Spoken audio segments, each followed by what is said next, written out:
IBC gave us a significant amount of funding for this night, and this dinner and the night's events would not have been able to happen without IBC's financial support. IBC also invited our keynote speaker to come. So without IBC, we would have no dinner and no keynote speaker, and that would have been a shame. So I'd like to introduce Andrew Allen to speak briefly, and then introduce Denise.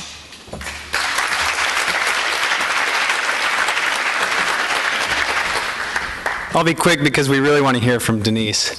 But as Steve was kind of alluding to, IBC, or Illinois Business Consulting, is very happy to help support this program and this conference. I feel like our missions are aligned. IBC is all about providing real-world experiences for students to help them with professional development and help them make a difference. And so whenever we find organizations like us, which is like the honors program, we like to support you, and just getting to know the program, getting to know you, have been very, very impressed. So I'm not going to give a long bio for Denise. I think it's better for her to tell us about her than me to tell you about her. But Denise comes. I was going to say she comes from State Farm. That's probably not. That's not exactly accurate. Denise is a mother, a wife, a runner, and she works at State Farm, kind of heads up their research and innovation. And State Farm is kind of a longtime supporter of IBC. We've been fortunate enough to do a lot of projects with them, and are happy to be able to partner with them. And Denise was kind enough to, and interested in joining us tonight and sharing some thoughts on and experiences from her life about what optimism and enthusiasm and energy means, and for her and might mean for you. So without further ado, Denise.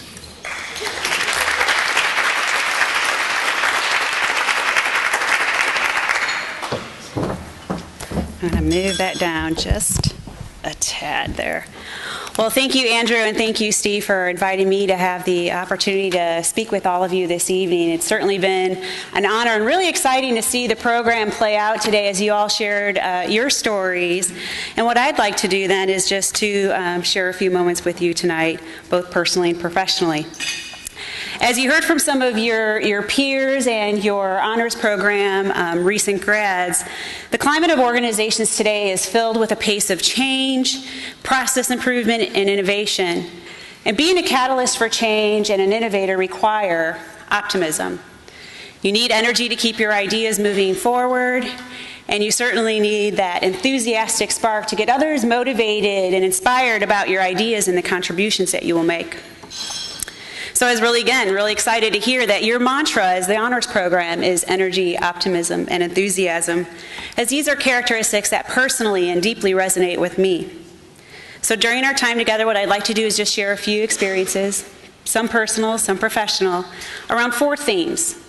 The first being envision the possibilities, fueling optimism by innovating you, do not ignore the Eeyores, and lending optimism. I'm the youngest of 5 children. I grew up in Chicago, smack dab in the middle of the city, 35th Street on the south side, which is straight down from Comiskey Park, and it will forever be Comiskey Park and not U.S. Salt River Field in my head. When I was about 10, we had some new neighbors move into the home behind us. And they had a daughter who was just a couple years older than myself, and she and I quickly became friends. And so a couple years later, she's getting ready to go into high school, and I'm present at their home for a conversation around how important it is to do good in high school so you can get into the good college, so that you can get the good jobs. And I'm sure you all have heard similar conversations in your time. And during this time, I expressed my interest in going to college, and I remember very distinctly what her mother had said to me, and that was, "How are you going to go to college? Your parents can't afford it." I replied quite simply to her that I'm going to college and I'm going to get scholarships. Well, she was right in one thing that she said. My parents couldn't afford financially to support me in my higher education pursuit. But she was wrong about was me. I never doubted that I would go to college, and I knew that I would be the first in my family to go. But not because I was too naive to understand my situation. It was because I exactly understood my situation. I couldn't rely on my parents financially, And my neighborhood high school had less than stellar academic results, and I didn't want to go there. And so I worked hard. I interviewed and was accepted at a good magnet high school in the city. I traveled an hour and a half to get there and an hour and a half to get home on the CTA, and was accepted and here at the University of Illinois, and received multiple scholarship offers from multiple universities. But like all of you, I chose to attend the University of Illinois. Now, some might define optimism as seeing the glass as being half full or looking at the world through rose-colored glasses, and I don't really see optimism that way.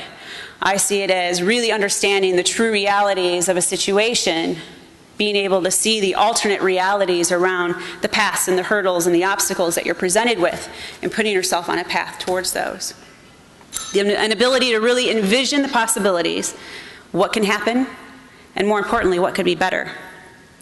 In my current role at State Farm's Research and Development Center on the south end of campus at Research Park, I have the opportunity to hire, support, coach, and develop very talented students from all across the university here on the UVi's campus, and move forward research and innovation for State Farm. And I just can't think of a better job. All across the RDC, we have text wall art to keep us motivated, and words like take risk, discover, innovation, solve the unsolved. And there's also messages along the lines of challenge the status quo, which are often a reminder that new ideas and innovations often come with resistance. As I prepared for this evening, I thought at one point, pessimists and enthusiasm and energy just don't really go together. And how nicely your mantra of energy, optimism, and enthusiasm do. But then I've worked for 4 organizations, and I think there have been a few very challenging individuals that I've encountered in my time who just seemed adamantly against any sort of progress or change, and really determined to shoot down any type of idea or new approach, especially if it was an NMI, not my idea. So I did a quick Google search. Optimism gave me nearly 43 million results. Add in enthusiasm and you go a little bit down to a little over 5 million. Add in energy and it goes up. Apparently adding energy is a good thing. To nearly 6.5 million. And I do want to note the top result, and this was Google and not Bing, was a feature on the College of Business Honors Program about a recent case competition news feature. Pessimism, yes. Gotta like organic search. Pessimism was 8.3 million. You add in enthusiasm, and apparently that drops it down a whole lot to 4.5. And interestingly, this one really blew me away. Add in energy, and it went to almost 18 million hits, which, as I looked through the results, was apparently driven by a lot of not so positive perspectives on the energy industry. Perhaps more surprising was the number of sites that were dedicated or dominated by this thought of and theme of enthusiastic pessimist. And I thought, wow, that's something to certainly be aware of. People who were really dedicated to I like or I dislike more than I like. The people that you know, if there were a dislike button on Facebook, that they would be hitting that all day long. So maybe a little bit different than an Eeyore, but I think we've all met an Eeyore before. The folks who are a little, well, woe is me. And certainly everything that happens to them and is never any of their own decisions in doing. Anything but enthusiastic. And maybe we've all met a supportive pessimist along the way, the person who will say to you, good luck with that, which really means I'm glad it's you carrying the torch and not me. I recall a lunch meeting I had with a peer and a colleague where I was really excited about a new idea and proposal I was putting forth and had worked several weeks on, putting together research and data and analysis, and came up with a strategy that was fairly unorthodox. And as I shared this with my peer and my colleague, and my peer had heard it over several weeks, out it came from my peer. Good luck with that. At first it kind of stung, and I really was a little upset and felt like the wheels of the bus had just run right over me.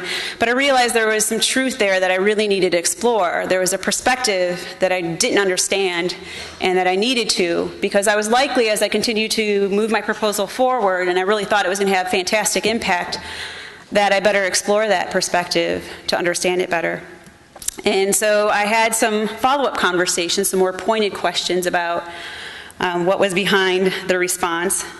I also contacted similar individuals who had similar key relationships and experiences, and what I learned from all of that, there was a good deal I didn't understand around the past failures, some past decisions, some key relationships that, if I hadn't known about them, really could have impeded progress of the idea I was looking to move forward. And with having that information, I had partial implementation approved for that first year, and great results from that partial implementation led to full integration of the proposal eventually, yielding great results. So don't ignore the Eeyores. There's truth there to be found. In addition to checking the perspective of others and considering that, there's often times where we have to check our own thinking. We fall into this trap and their energy-sucking vortex and really get pulled in and become non-resistant ourselves. So you need to ask yourself those questions. Am I being open? Am I suffering from NMI?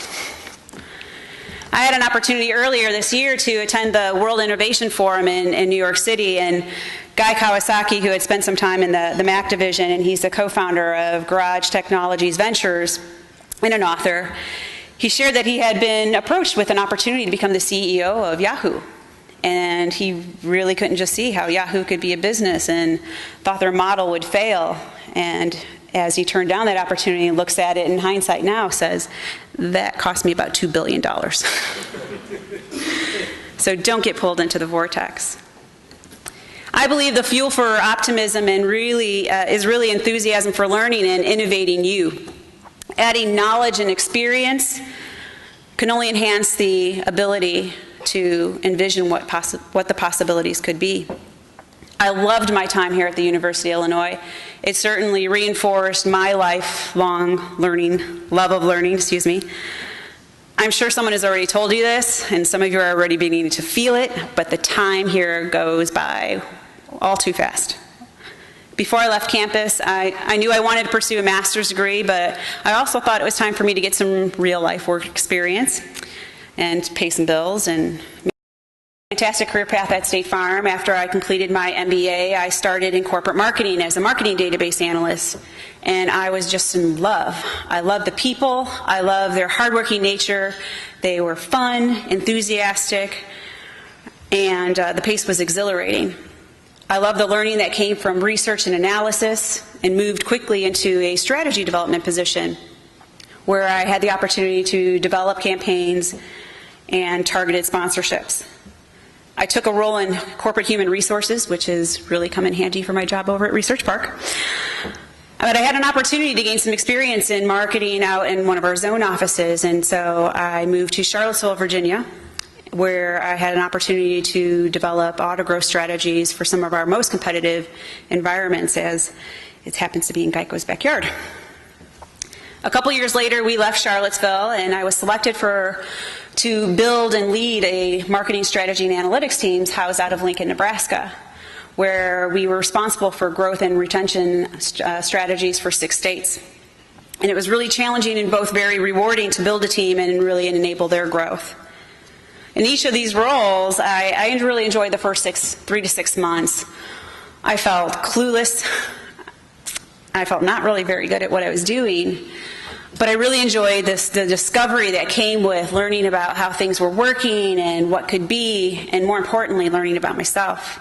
I think Jordy called this earlier chaos. If I related that to a sigmoid curve, it's that time frame where you really start at being at one point A, you really have this initial loss before you take off to that accelerated learning. And as what I've noticed with each role that I took, I would jump out to that next curve and even jump further with the subsequent role, which sometimes left me feeling even more clueless, but then get the reward of even more accelerated learning. So I encourage, innovate you. Take risks, feel clueless, learn, and then jump to that next curve. We all have moments where we're walking a real fine line between success and failure. And a couple weeks ago, I set out to run my second Chicago half marathon. I had run several half marathons, most recently here in Champaign, which was a really fun run, completing under 2 hours, which was exciting for me. It was my first time. And so as I set out for the marathon, I was really hoping for a goal around 4:10, 4:15. Very excited. That's what I had trained for. And for those of you who have trained for distance races before, much of the experience is really in the training. It's very time intensive, requires a lot of commitment, several months of time out on the roads. And so race day is like icing on the cake, cherry on the top. And so I started off just fine, was really excited and good energy. It was a little chilly. And as large races tend to be, it was very congested. You feel like a salmon kind of running upstream as you're navigating through all the runners who are walking by mile 1. And I'm like, folks, we just got started. Let's get going. By mile 11, my knee started to hurt, my right knee. And I have never had any sort of injuries other than breaking my toe in Taekwondo, but that was my own fault. Mile 14, I was walking. I could not run. It was too painful. And was considering a DNF, which did not finish. Something that I was really struggling with, emotionally and mentally. Because I'm a kind of stick-to-it sort of gal. So I walked. It didn't hurt so much to walk, and so I walked. And then I saw the 4:10 pace group pass me. And then the 4:15 pace group passed me. And so then I tried to run, and that hurt too much. And so I walked. And by mile 17, I found myself asking myself, am I really just going to walk the last 9 miles? And so I did. Mile 20 brought more pain with just walking. And by mile 22, I was really considering if I had made the right choice. The Chicago Marathon is a really fantastic race, and if you've ever been up there, the crowd support is just phenomenal. Every neighborhood that you run through, there are folks out there just supporting you with signs and music and craziness. And after we came around through Chinatown, I passed by this church group around mile 24 that had this sign up that said, there will come a time when you cannot do this, and today is not that day. I had been walking the line for a while that time, and I really needed the crowds that day. I needed the cheering. I needed these crazy old folks around mile 22 who were dancing the Gaumon style. And we're getting other runners to do it too. At mile 22, which I thought was pretty interesting. It made me laugh. I was grateful for their shared optimism that day. I did finish 5:09. It still stings. It was not the run I had set out to do. It was not even close, but I know there will be other marathons in my future. So says my MRI and my physical therapist, so I'm excited about that. I met my husband here at the University of Illinois, which I'm proud to have taken more than just my education with me. We are blessed to have 9.5-year-old triplets, 2 girls and a boy, whom we share our love of the university. Some would say maybe bordering on brainwashing. But when you've lived in Nebraska, where they write little N's on their hands and have them do Go Big Red every game day on Fridays, you have to do a little brainwashing. My son had a rough start. His first 3 months, he required 3 surgeries, including open heart. He's overcome many physical and developmental challenges and has been working with therapists since he was about 6 months of age. And so at about 2.5 years of age, his occupational therapist approached me kind of cautiously and said, what do you know about autism? And by then I had known a good deal because I'd considered it as a strong possibility for him at that time. And so we traveled up to Chicago to see a multidisciplinary autism team who gave him a diagnosis before he turned 3. And so diagnosis didn't really change the therapy services that he received. But what it did bring was a better understanding of what could be and a sharp edge to my optimism. As a parent, I'm required to believe that he's more capable than he believes, than his teachers believe, than his therapists believe.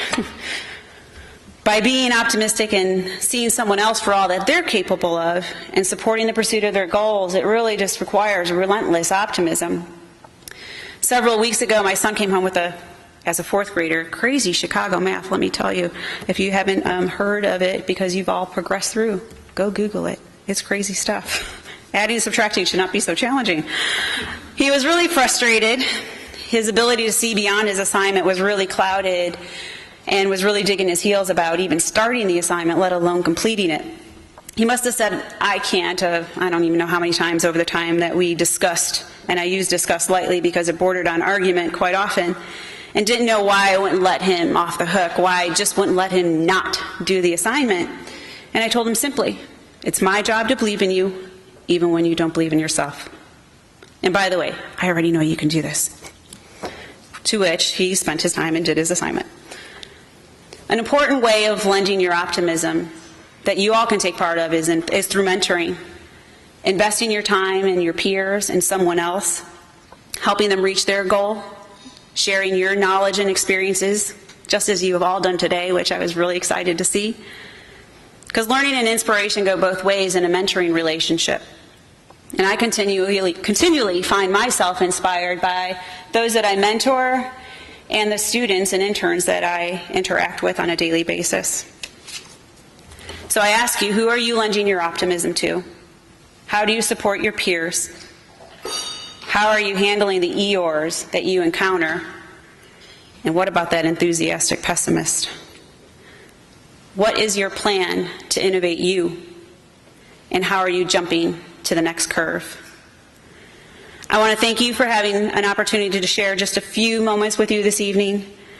I'm happy to share in State Farm's commitment to the University of Illinois, through our presence at Research Park, through our support of the university, through the State Farm Foundation. I'm proud to work for a company like State Farm, whose mission it is to help people manage the risk of everyday lives, to recover from the unexpected, to realize their dreams. May you all continue to innovate yourself and envision the possibilities as you work to realize your dreams. Thank you.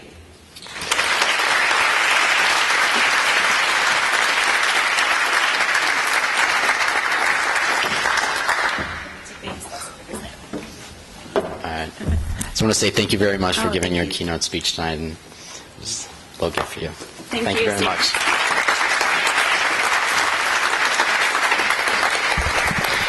So I just have a couple things to say, especially some thank yous to some people that helped me throughout the entire year and a half that the idea of this conference took. So this was actually an idea that happened a year and a half ago on a train trip with Brittany Johnson and going from Milan to Florence. And I had some frustrations of not really knowing my honors cohort. And so over a year and a half, I first gained the blessing of Dean Hedeman to put on this conference. And then when he departed in May, I really tried to figure out who's going to help me with this. And I immediately found a very strong ally in Ben Chandler. Ben was by far the most important asset in putting on this event. Ben knows anybody and everybody that it takes to put on something like this. I know nothing about catering. I know nothing about getting the Deloitte Auditorium booked or the Atrium booked. Ben did all that for me, and so he's been an invaluable asset throughout the entire process, and I really want to make sure that everybody realizes that. So, Ben, thank you very much.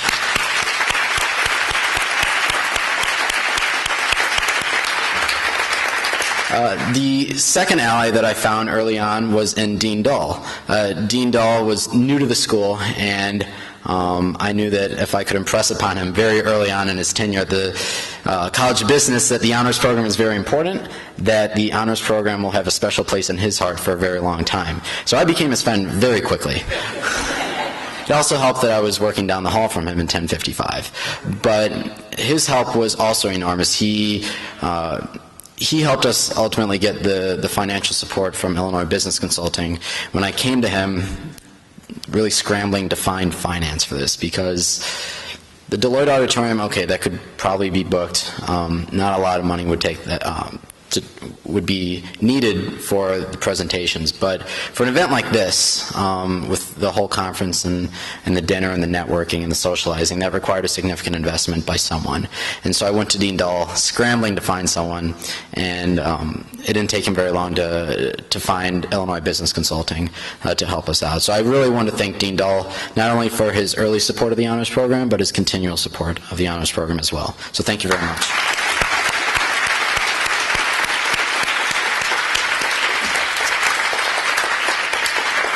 Next are a couple people that helped me keep my sanity throughout this entire process. There were other students that were kind of like a brain trust of mine that also helped spell check some things. So Lindsay, Wyatt, and Dan Klebanov were an enormous help throughout the entire process this semester. Wyatt caught a pretty bad spelling error on the banner right before I was about to submit it for printing. Spell it right. But thank you, Wyatt, for catching it. That would have been very embarrassing. So thank you all for helping me with that. And lastly, to all the honor students that showed up tonight, this has to be without a doubt, the largest amount of honor students ever in one place, and I think it speaks to your energy, optimism, enthusiasm, but really, we are a family, and here we are all in one place. So I really want to thank you guys for taking it seriously. I know freshmen and sophomores, you had to come, which was my way of at least having 70 friends to listen to me talk. But for, we had 170 people sign up, or about 165 right now that are actually here right now, and that's actually a pretty big number. And Ben was telling me that there's a business bash going on tomorrow, and they're pretty jealous about the turnout that we were able to garner for tonight's event. So that would have been impossible without you guys actually signing up RSVP and dealing with all those Facebook posts. And I promise you that those will be long gone for a long time. You won't have to hear from me. So that's all I have to say. This is the end of kind of like the formal events, but I really do encourage you to stay, socialize, meet some other honor students, and enjoy the rest of the night. So thank you very much.